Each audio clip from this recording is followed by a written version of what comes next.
ഡയോക്ലീഷ്യന്റെ മതപീഡന കാലത്ത് രക്തസാക്ഷിത്വം വരിച്ച 2 വിശുദ്ധന്മാരാണ് വിശുദ്ധ നിക്കാൻഡറും വിശുദ്ധ മാർസിയനും. ഇലിറിക്കമിലെ ഒരു പ്രവിശ്യയായിരുന്ന മൊയീസായിൽ വെച്ച് വിശുദ്ധ ജൂലിയസിനെ വിധിച്ച അതേ ഗവർണർ തന്നെ ഈ വിശുദ്ധന്മാരെയും കൊല്ലുവാൻ. എന്നിരുന്നാലും ചില ആധുനിക പണ്ഡിതന്മാർ നേപ്പിൾസിലെ വെനാഫ്രോയിൽ വെച്ചാണ് ഇവരുടെ രക്തസാക്ഷിത്വം സംഭവിച്ചതെന്ന് കരുതുന്നു.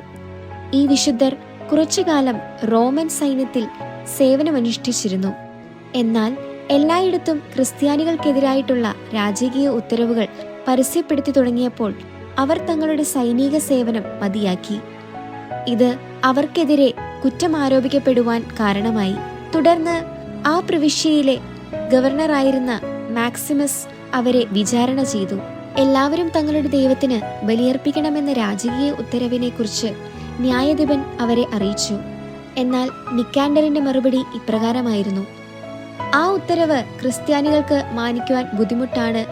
കാരണം അമർത്യനായ തങ്ങളുടെ ദൈവത്തെ ഉപേക്ഷിച്ചുകൊണ്ട് കല്ലുകളെയും മരത്തെയും ആരാധിക്കുന്നത് തങ്ങളുടെ വിശ്വാസ സത്യങ്ങൾക്കെതിരാണ്. നിക്കാൻഡറിന്റെ ഭാര്യയായിരുന്ന ഡാരിയ അപ്പോൾ അവിടെ സന്നിഹിതയായിരുന്നു. അവൾ തന്റെ ഭർത്താവിനെ നിലപാടിൽ പ്രോത്സാഹിപ്പിക്കുകയും ചെയ്തു. അവളെ തടഞ്ഞുകൊണ്ട് മാക്സിമസ് പറഞ്ഞു: ദുഷ്ടയായ സ്ത്രീയെ, എന്തുകൊണ്ടാണ് നീ നിന്റെ ഭർത്താവിനെ മരണത്തിനായി വിടുന്നത്? ഡാരിയയുടെ മറുപടി ഇപ്രകാരമായിരുന്നു: ഞാൻ ആഗ്രഹിക്കുന്നത് അവന്റെ മരണമല്ല. ദൈവത്തിൽ വിശ്വസിക്കുന്നത് കൊണ്ട് അവൻ ഒരിക്കലും മരിക്കുകയില്ല.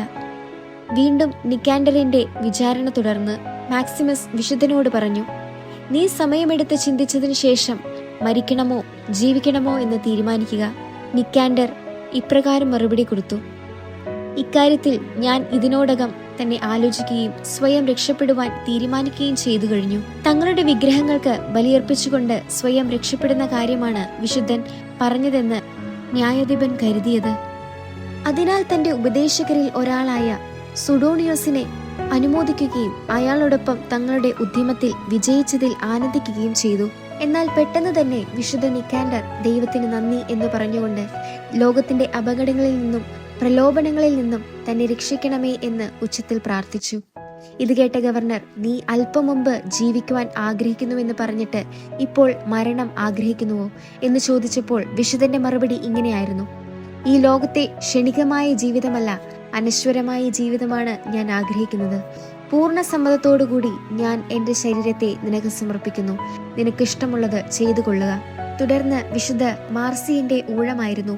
തന്റെ സഹതടവുകാരന്റെ അതേ തീരുമാനമാണ് തന്റേതും എന്നാണ് വിശുദ്ധ മാർസിയൻ ഗവർണർക്ക് മറുപടി കൊടുത്തത്. ഇതേ തുടർന്ന് അവരെ 2 പേരെയും ഇരുട്ടറയിൽ അടയ്ക്കുവാൻ ഗവർണർ ഉത്തരവിട്ടു. അവിടെ അവർ 20 ദിവസത്തോളം കഴിച്ചുകൂട്ടി. ഇതിനുശേഷം ഗവർണറുടെ മുമ്പിൽ അവരെ വീണ്ടും ഹാജരാക്കി. ഇപ്പോൾ നിങ്ങൾക്ക് ചക്രവർത്തിയുടെ ഉത്തരവ് മാനിക്കുവാൻ ആഗ്രഹമുണ്ടോ എന്ന ഗവർണറുടെ ചോദ്യത്തിന് വിശുദ്ധ മാർസിയൻ ഇപ്രകാരം മറുപടി കൊടുത്തു: നീ എന്തു പറഞ്ഞാലും ഞങ്ങൾ ഞങ്ങളുടെ ദൈവത്തെയോ മതത്തെയോ ഉപേക്ഷിക്കുകയോ നിഷേധിക്കുകയോ ചെയ്യുകയില്ല. വിശ്വാസത്താലാണ് ഞങ്ങൾ അവനെ മുറുകെ പിടിച്ചിരിക്കുന്നത്. അവൻ ഞങ്ങളെ വിളിച്ചുകൊണ്ടിരിക്കുകയാണെന്ന് ഞങ്ങൾക്കറിയാം. ഞങ്ങളെ തടവിൽ നിന്നും മോചിപ്പിക്കുവാൻ ഞങ്ങൾ നിന്നോട് യാചിക്കുകയില്ല. എത്രയും പെട്ടെന്ന് തന്നെ ഞങ്ങളെ അവന്റെ പക്കലേക്ക് അയക്കുക. തന്മൂലം ഞങ്ങൾക്ക് ക്രൂശിൽ മരണം വരിച്ച അവനെ കാണുവാൻ സാധിക്കുമാറാകട്ടെ. നിങ്ങൾ ആരെയാണ് ഉപേക്ഷിക്കുവാൻ പറയുന്നത്? അവനെ തന്നെയാണ് ഞങ്ങൾ ആരാധിക്കുകയും ബഹുമാനിക്കുകയും ചെയ്യുന്നത്. ഇത് കേട്ട ഗവർണർ അവർ 2 പേരെയും ശിരച്ഛേദം ചെയ്ത് കൊലപ്പെടുത്തുവാൻ ഉത്തരവിട്ടു. ആ 2 വിശുദ്ധരും ഗവർണർക്ക് നന്ദി പ്രകാശിപ്പിച്ചുകൊണ്ട് ഇപ്രകാരം പറഞ്ഞു: ഏറ്റവും കരുണയുള്ളവനായ ന്യായാധിപ, അങ്ങേക്ക് സമാധാനം ലഭിക്കട്ടെ. സന്തോഷപൂർവ്വമാണ് അവർ 2 പേരും തങ്ങളുടെ കൊലക്കളത്തിലേക്ക് ഒരുമിച്ച് നടന്നുപോയത്. പോകുന്ന വഴിയിൽ അവർ ദൈവത്തെ സ്തുതിക്കുകയുണ്ടായി.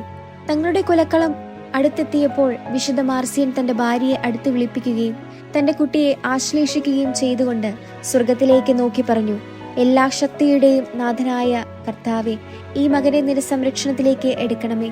അവരെ കൊല്ലുവാനായി നിയോഗിക്കപ്പെട്ടയാൾ അവരുടെ തുവാല കൊണ്ട് അവരുടെ കണ്ണുകൾ ബന്ധിച്ചതിനു ശേഷം അവരുടെ ശിരസ്സറുത്തു. ജൂൺ 17-നായിരുന്നു വിശുദ്ധർ ധീരരക്തസാക്ഷിത്വം വരിച്ചത്.